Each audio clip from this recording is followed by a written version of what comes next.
Саламатсыңар балдар. Азыр бизде кыргыз тили сабагы. Бүгүн көтө турган темабыз илик жөндөмөсү. Сабагыбыздын максаты балдар илик жөндөмөсү жөнүндө маалымат аласыңар, байланыштуу туура сүйлөөгө үйрөнөсүңөр, туура сулуу жазууга тарбияланасыңар.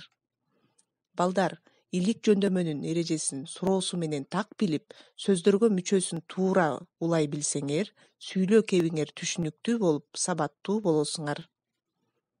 Нерсенин кимге, эмнеге таандык экенин илик жөндөмөсү билдирет.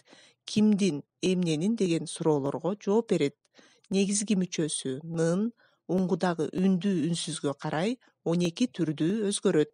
Мисалы, атанын тону, уйдун сүтү, тоонун абасы, аттын ээри, өрүктүн данеги жана башкалар.